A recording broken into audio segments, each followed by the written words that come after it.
Hello मेरे प्यारे बच्चों, कैसे हैं आप लोग। आशा करता हूँ आप लोग बहुत अच्छे होंगे। तो मेरे प्यारे बच्चों, आज का जो क्वेश्चन है वह कुछ इस प्रकार है कि एक समान विद्युत क्षेत्र की तीव्रता में विद्युत द्विध्रुव अघूर्ण का व्यंजक स्थापित कीजिए। एक समान विद्युत क्षेत्र की तीव्रता में विद्युत द्विध्रुव अघूर्ण का व्यंजक स्थापित कीजिए। स्टूडेंट, इसी क्वेश्चन को घुमाने के लिए एग्जाम में हमें कुछ क्वेश्चन इसी क्वेश्चन को कुछ घुमा करके इस प्रकार पूछ लिया जाता है कि सिद्ध कीजिए कि टाउ बराबर पी ई साइन थीटा। कैसे पूछा जाता है? टाउ बराबर पी ई साइन थीटा। तो स्टूडेंट, आप लोगों को घबराने की ज़रूरत नहीं है। मैं पहले से आप लोग को बता दे रहा हूँ कि एक ही क्वेश्चन को दो तरीके से पूछा जा सकता है। तो स्टूडेंट, चलिए अब चलते हैं, इस क्वेश्चन को हम आगे की ओर सॉल्व करते हैं। तो स्टूडेंट, ये क्वेश्चन ही हमारा क्या कह रहा है कि एक समान विद्युत क्षेत्र की तीव्रता। तो स्टूडेंट, हम बना ले रहे हैं एक समान विद्युत क्षेत्र की तीव्रता। स्टूडेंट, ये कुछ इस प्रकार से हम क्या बना रहे हैं? विद्युत क्षेत्र, एक समान विद्युत क्षेत्र। एक समान विद्युत क्षेत्र की बात कर रहा है स्टूडेंट। एक समान विद्युत क्षेत्र हम बना लिए हैं। विद्युत क्षेत्र की तीव्रता को किससे प्रदर्शित करते हैं? ई से प्रदर्शित करते हैं। ई के ऊपर वेक्टर लगा हुआ है स्टूडेंट, जो कुछ तीर के चिन्ह के अनुसार हमें दिखाई दे रहा है। तो स्टूडेंट, एक समान विद्युत क्षेत्र की तीव्रता में क्या बोलेंगे? एक समान विद्युत क्षेत्र की तीव्रता में एक विद्युत द्विध्रुव, कौन? एक विद्युत द्विध्रुव ए बी, एक विद्युत द्विध्रुव ए और बी कैसे रखा है बच्चों? थीटा कोण बनाते हुए रखा है। कैसे रखा है? थीटा कोण बनाते हुए रखा है। तो बिंदु ए पर क्या है? धन क्यू आवेश है, और बिंदु बी पर क्या है? माइनस क्यू आवेश है। क्या है? बिंदु बी पर माइनस क्यू आवेश है। दोनों आवेशों के बीच की दूरी क्या है? ये होती है स्टूडेंट, इससे पहले हम लोग पढ़ भी चुके हैं। तो दोनों आवेशों के बीच की दूरी 12 होती है। क्या होती है? 12 होती है। स्टूडेंट, बिंदु ए पर धन क्यू आवेश के कारण क्या लगता है? एक बल लगता है क्यू ई। क्या लगता है? एक बल लगता है क्यू ई।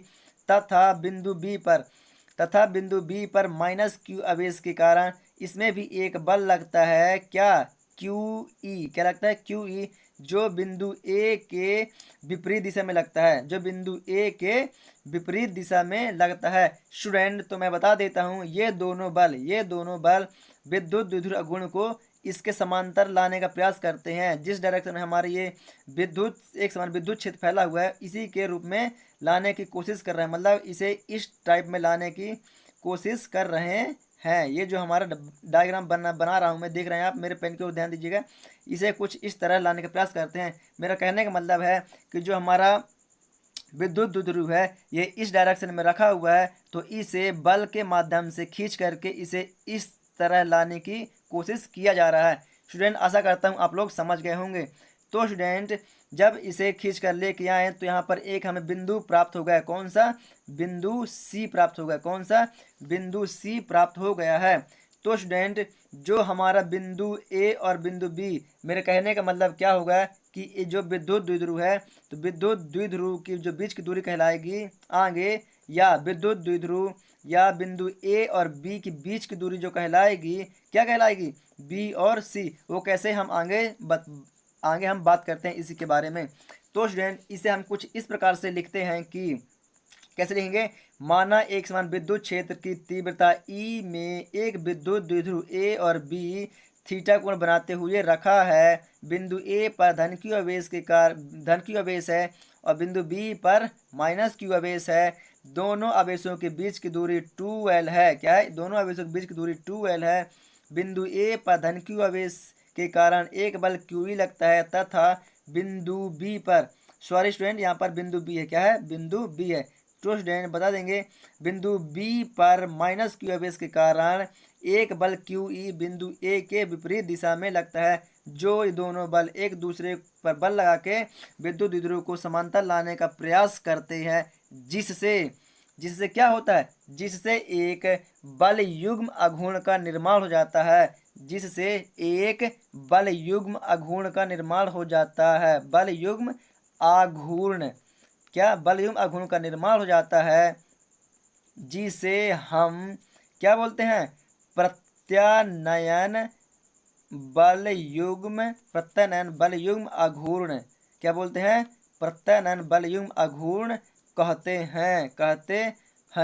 जिसे हम जिसे हम किससे प्रदर्शित करते हैं, जिसे हम टाउ से प्रदर्शित करते हैं, जिसे हम टाउ से क्या करते हैं, प्रदर्शित करते हैं, क्या करते हैं, टाउ से प्रदर्शित करते हैं। तो स्टूडेंट आशा करता हूँ आप लोग को समझ में आ गया होगा। चलिए एक बार पुनः रिपीट किए दे रहा हूँ थोड़ा जल्दी जल्दी में। स्टूडेंट आप लोग वीडियो को रोक करके आप डायग्राम को बना सकते हैं और मैं इसे लिखने का भी थोड़ा सा मौका दूंगा, तो आप लोग उसको भी मेरे नोट्स से देखकर आप लोग लिख सकते हैं। पहले आप मेरी बातों को समझने की कोशिश करिएगा कि माना एक विद्युत क्षेत्र की एक समान विद्युत क्षेत्र की तीव्रता ई में एक विद्युत द्विध्रुव थीटा कोण बनाते हुए रखा है। बिंदु ए पर धन क्यू आवेश और बिंदु बी पर माइनस क्यू आवेश है। दोनों आवेशों के बीच की दूरी 2l है। इस दोनों आवेशों के बीच की दूरी 2l है। बिंदु ए पर धन क्यू आवेश के कारण एक बल क्यू ई लगता है तथा बिंदु बी पर माइनस क्यू आवेश के कारण एक बल और क्यू ई विपरीत दिशा में लगता है।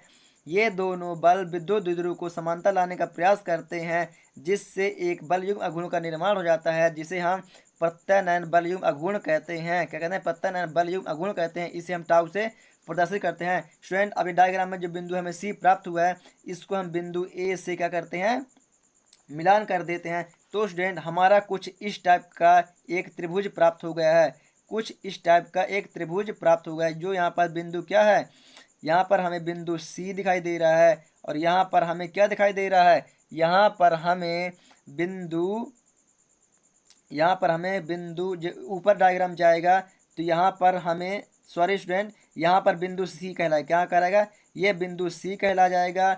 यहाँ पर बिंदु बी कहला जाएगा और यहाँ पर बिंदु ए हो जाएगा। स्टूडेंट जब ये वाला डायग्राम कुछ इस टाइप से घूमेगा, अभी ऐसा रखा हुआ है तो इसको ऐसा घुमा देंगे तो ये जो हमारा ए पॉइंट है कहाँ जाएगा, ये नीचे आ जाएगा। ये वाला पॉइंट, ये वाला भी पॉइंट दोनों के नीचे आ जाएंगे, मतलब ए और सी आधार में हो जाएंगे और बिंदु बी कहाँ चला जाएगा, ऊपर की ओर चला जाएगा। तो ये हमारा डायग्राम कुछ इस टाइप से दिखेगा। किस टाइप दिखेगा स्टूडेंट, कुछ हमारा डायग्राम इस टाइप से दिखेगा, बी सी ए, क्या दिखेगा, बी सी ए। आशा करता हूँ स्टूडेंट आप लोग ये डायग्राम को ध्यान से देखेंगे और आपको समझ में भी आ गया होगा स्टूडेंट, क्योंकि ये डायग्राम का अभी हमें यूज होने वाला है।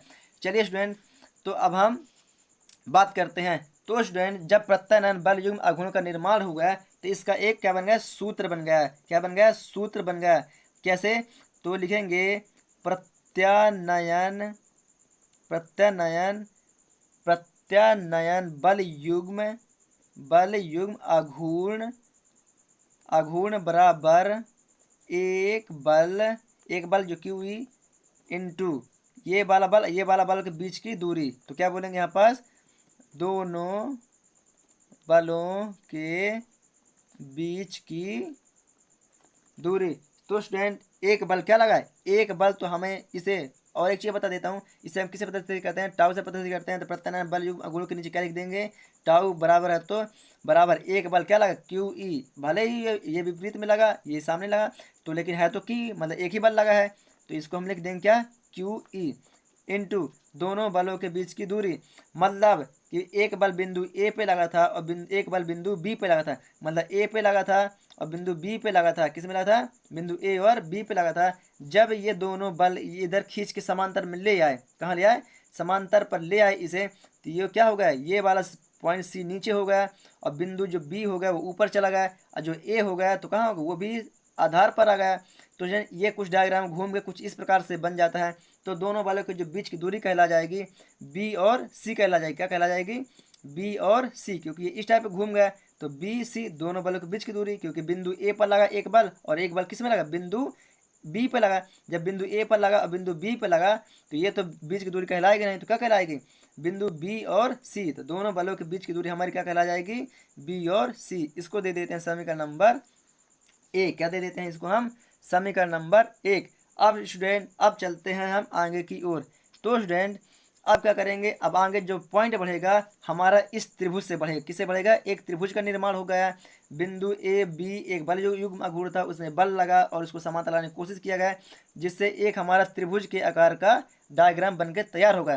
तो स्टूडेंट अब हम चलेंगे समकोण त्रिभुज में। क्या चलेंगे, समकोण त्रिभुज में। समकोण त्रिभुज में क्या लिखेंगे स्टूडेंट, ए बी सी या बी ए सी या सी बी ए। तो स्टूडेंट जो रियल में होता है ए बी सी होता है, क्या होता है, ए बी सी। तो हम क्या लिखेंगे यहाँ पास, समकोण त्रिभुज ए बी सी में, क्या लिखेंगे ए बी सी में। स्टूडेंट जो हमारा त्रिकोणमितीय मान होता है, त्रिकोणमितीय मान का हमारा पहला जो सेंटेंस आता है क्या आता है, साइन थीटा आता है, और थीटा है तो थीटा, तो साइन थीटा ये हो गया हमारा पहला मान। तो स्टूडेंट साइन थीटा, तो यहाँ पर हम लिखेंगे साइन थीटा बराबर, साइन थीटा बराबर। अब स्टूडेंट थोड़ा सा यहाँ पर एक छोटा सा फार्मूला बता देता हूँ याद करने का, कि साइन का मान क्या होगा। तो यह लाल बट्टे हम कक्का लिख देते हैं, क्या लिख देते हैं, लाल बट्टे कक्का। तो स्टूडेंट ये हो जाता है साइन, ये हो जाता है कॉस, ये हो जाता है टेन। तो ये साइन का मान हो गया स्टूडेंट, ये कॉस का मान होगा स्टूडेंट, और ये टेन का मान होगा स्टूडेंट। तो हमें किसका मान चाहिए, हमें साइन का मान चाहिए। तो साइन का मान क्या है, लंब बटे कर्ण, और कोस का मान क्या है, आधार बटे कर्ण, और टेन का मान क्या है, लंब बटे आधार। ये हमारा टेन का मान हो गया, कॉस का मान हो गया आधार बटे कर्ण, और साइन का मान हो गया हमारे लंब बटे कर्ण। तो स्टूडेंट हमें साइन की चाहिए, तो साइन का मान क्या है, लंब बटे कर्ण। तो हम यहाँ पर क्या लिख देंगे, लंब बटे कर्ण, ये हमने लिख दिया स्टूडेंट। अब साइन थीटा, फिर नेक्स्ट पॉइंट में चलेंगे, साइन थीटा बराबर स्टूडेंट, अब यहाँ पर देखेंगे जो हमारा लंब है, लंब क्या है, इधर देखिएगा ये वाले डायग्राम में त्रिभुज में देखिएगा, तो लंब हमारा क्या बन रहा है, लंब हमारा जो बन रहा है वो क्या है, ये बी सी है, ये वाला कर्ण कहलाएगा और ये वाला आधार कहलाएगा। स्टूडेंट जो हमारा लंब बन रहा है क्या बन रहा है, बी और सी। तो लंब में हम क्या लिख देंगे, बी और सी। जो हमारा कर्ण है, तो कर्ण क्या बन रहा है, ए और बी, क्या बन रहा है, ए और बी। तो ये हमारा हो गया ए और बी। आशा करता हूँ स्टूडेंट आप लोग को समझ में आ गया होगा। स्टूडेंट अब ये वाला जो ए और बी है क्या है, बी सी के भाग में है। अगर इसको हम बराबर के इस साइड लेके जाएंगे तो किस में जाएगा, ये गुणांक में चला जाता है। तो चलिए नेक्स्ट पॉइंट में हम कर दे रहे हैं, ए बी साइन थीटा बराबर बी और सी। स्टूडेंट आशा करता हूँ आप लोग को समझ में आ रहा होगा। स्टूडेंट अब ये भी सिंगल है और ये भी सिंगल, मतलब ये तो दोनों गुणांक में, लेकिन अगर इसको हम इस साइड और इसको इस साइड लिख दें तो कोई दिक्कत नहीं होगा। तो हम सेंटेंस जमाने के लिए बी सी बराबर ए बी साइन थीटा लिख दे रहे हैं, क्या लिख दे रहे हैं, A B sine theta. Student तो अब नेक्स्ट पॉइंट जो होगा हमारा कुछ इस प्रकार से होगा कि बी सी बराबर, स्टूडेंट यहाँ पर क्या लिखा हुआ है, ए और बी। स्टूडेंट अब हम देखेंगे डायग्राम में कि ए और बी के बीच की दूरी क्या दिखाई दे रही है हमें, 2l, क्या दिखाई दे रही है, 2l। तो स्टूडेंट ये जो हमारा ए बी लिखा हुआ है, तो क्या हम ए बी की जगह पर 2l लिख सकते हैं, और साइन थीटा है तो साइन थीटा लिख सकते हैं। यस स्टूडेंट अब हम लिख सकते हैं, क्योंकि हमें पता है ए और बी की बीच की दूरी क्या है, 2l है। स्टूडेंट आशा करता हूँ आप लोग को समझ में आ रहा होगा। स्टूडेंट ये हमें मिल गया किसका मान, बी और सी का। स्टूडेंट आप समीकरण देखेंगे कि समीकरण एक में बी और सी का हमें मान चाहिए, तो हम लिखेंगे समीकरण एक में बी और सी का मान रखने पर। तो हम यहाँ पर लिख देते हैं स्टूडेंट, समीकरण एक में बी सी का मान रखने पर। स्टूडेंट बी सी का मान रखने पर, तो समीकरण एक क्या है, टाउ बराबर Q E into B C. B C की जगह पर क्या लिखेंगे, 2l साइन थीटा, क्या लिखेंगे, 2l साइन थीटा। तो स्टूडेंट जो नेक्स्ट पॉइंट होगा कुछ हमारे इस प्रकार से होगा कि टाउ बराबर क्यू इंटू, स्टूडेंट आप लोग को पता है यहाँ पर थोड़ा सा ध्यान देने वाली बात है, क्योंकि हमें यहाँ पर पता है Q इंटू 2l का मान होता है P। विद्युत द्विध्रुव अघूर्ण का हमने एक परिभाषा बताया था, Q इंटू 12 इंटू P। तो यहाँ पर एक हम सेंटेंस जमाएंगे, Q इंटू 12 इंटू ई साइन थीटा, क्या कर देंगे, ई साइन थीटा, क्या कर देंगे, ई साइन थीटा। लिखा वही है जो यहाँ पर दिख रहा है स्टूडेंट, लिखा वही है, बस थोड़ा सा हमें सेंटेंस मान चाहिए, क्योंकि क्यू इंटू 12 का मान होता है पी, इसलिए हमने इसको क्यू लिखा इंटू 12 कर दिया और ई को साइन थीटा के साथ छोड़ दिए। स्टूडेंट यहाँ कुछ नहीं है, मतलब क्या गुणांक का चिन्ह है, यहाँ कुछ नहीं है मतलब गुणांक का चिन्ह है, मतलब ये तीनों चारों जो हैं एक दूसरे के गुणांक में है। तो इसे हम सेंटेंस बना के कुछ इस रूप में लिख देते हैं, ताकि हमें एक बिंदु प्राप्त पी हो जाती है। तो क्या होगा स्टूडेंट, आशा करता हूँ स्टूडेंट आप लोग समझ में आ गया होगा। तो यहाँ पर प्राप्त होगा टाउ बराबर p E sine theta. Student क्या हमें यही चाहिए था, P E sine theta. Yes student हमें यही चाहिए था, पी ई साइन थीटा। तो ये हमारा हो गया आंसर, इसे हम कह देंगे दैट प्रूव्ड, PROVED। स्टूडेंट यही हमारा जो क्वेश्चन कह रहा था, स्टूडेंट क्या यही है क्या, यस, टाउ बराबर p E sine theta. Student आशा करता हूँ आप लोग को समझ में आ गया होगा। तो चलिए स्टूडेंट इसे अब कैसे लिखना है, अब इसे कुछ इस प्रकार अपने नोट्स में लिखकर मैंने रखा हुआ है, तो आप लोग भी इसे वीडियो को रोक करके लिख सकते हैं। चलिए स्टूडेंट, आप लोग अब यहाँ पर क्या करेंगे, वीडियो को आप रोकते रहिएगा और लिखते रहिएगा। मैं धीरे धीरे करके इसे आगे की ओर बढ़ा रहा हूँ। तो स्टूडेंट, ये रहा कुछ डायग्राम, आप लोग डायग्राम को ध्यान से देखिएगा और इसे आप लिख लीजिए। पहले इतने में ही आप लोग वीडियो को रोकिएगा और लिख लीजिएगा। मैं आगे की ओर चलता हूँ स्टूडेंट। तो फिर यहाँ से लिखने के बाद स्टूडेंट जो हमारा शुरुआत होगा, शुरुआत यहाँ से करेंगे स्टूडेंट। ये रहा स्टूडेंट। फिर यहाँ से लिखेंगे स्टूडेंट, यहाँ से लिखेंगे दूसरों को समानता लाने के बाद प्रयास करते हैं जिससे एक बलयुग्म अगुण का निर्माण हो जाता है, जिसे हम प्रत्यय बलयुग्म अगुण कहते हैं। इसे हम टाउ से प्रदर्शित करते हैं। स्टूडेंट, मैंने यही बताया है, जिससे एक हमारा सूत्र का निर्माण हो गया था, प्रत्यय बलयुग्म अगुण बराबर एक बल गुणे दोनों बलों के बीच की दूरी, इसको टाउ से प्रदर्शित करते हैं। प्रत्यय बलयुग्म अगुण को टाउ से प्रदर्शित करते हैं। एक बल क्यू लगा था तथा दोनों बलों के बीच की दूरी BC थी। इसे हमने समीकरण नंबर 1 मान रखा था। अब हमने डायग्राम में बताया था कि इससे एक समकोण त्रिभुज का निर्माण हो जाता है। समकोण त्रिभुज ABC साइन थीटा हमारा त्रिकोणमितीय मान का पहला मान होता है, इसलिए हमने यहाँ पर साइन थीटा रखा हुआ है।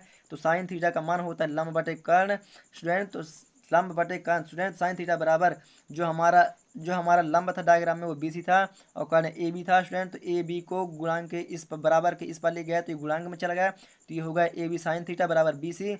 तो स्टूडेंट, इसे हमने सेंटेंस को जमाने के लिए BC को इस बार और इसको इस रख दिया है स्टूडेंट, ताकि हमें सेंटेंस प्राप्त हो सके। तो स्टूडेंट, BC बराबर AB साइन थीटा। स्टूडेंट, हमको पता है A और B का मान क्या होता है, 12 होता है, तो BC बराबर 12 साइन थीटा। समीकरण 1 स्टूडेंट, हम देख रहे हैं BC का मान हमें मिल चुका है। समीकरण 1 में जो BC है, समीकरण 1 में हमें BC का मान मिल चुका है, तो हम लिखेंगे नीचे समीकरण 1 में BC का मान रखने पर स्टूडेंट, ये हमने समीकरण 1 में टाउ बराबर QE समीकरण पहला है और समीकरण 1 में ये 12 इंटू साइन थीटा BC का मान रख दिया हमने स्टूडेंट। अब यहाँ पर हमने एक सेंटेंस जमाया है Q इंटू 12 का और E को हमने साइन के साथ गुणांक में रख दिया है, क्योंकि हमें पता है कि विद्युत द्विध्रुव अघूर्ण में Q बराबर 12 बराबर P, Q इंटू 12 बराबर P। ये क्या है, एक फॉर्मूला है विद्युत द्विध्रुव अघूर्ण का, क्या है कि एक बल इंटू दोनों बलों के बीच की दूरी को क्या बोलते हैं, विद्युत द्विध्रुव अघूर्ण बोलते हैं। क्या बोलते हैं, विद्युत द्विध्रुव अघूर्ण बोलते हैं। ये फार्मूला थोड़ा सा दिमाग में आप लोग को रखना पड़ेगा। इससे पहले मैंने एक विद्युत द्विध्रुव अघूर्ण का डेफिनेशन करवाया हुआ है, जहाँ से हमें ये प्राप्त हुआ है स्टूडेंट। अगर आप लोगों ने वो वाला वीडियो नहीं देखा है तो मैं इस वीडियो के डिस्क्रिप्शन बॉक्स में विद्युत द्विध्रुव अघूर्ण का वीडियो डाल दूंगा। आप लोग कृपया करके डिस्क्रिप्शन बॉक्स में जाएँ और विद्युत द्विध्रुव अघूर्ण किसे कहते हैं वो वाली वीडियो को आप लोग जाकर देख सकते हैं। तो स्टूडेंट, यहाँ पर Q इंटू 12 का मान होता है P, तो हमने यहाँ पर रख दिया P साइन थीटा है तो साइन थीटा। स्टूडेंट, यही हमारा क्या हो गया, आंसर। इसी को हम कर दिए दैट प्रूव्ड। स्टूडेंट, आप लोग को वीडियो पसंद आई हो तो सो प्लीज़ मेरे वीडियो को लाइक करें, और अगर मेरे आप लोग चैनल पर नए हैं तो स्टूडेंट खाली हाथ ना जाएं, मेरे चैनल को सब्सक्राइब करें और बेल आइकन को दबाएं ताकि आने वाली हर एक वीडियो की नोटिफिकेशन आप लोग तक पहुंचती रहे। Thank you so much.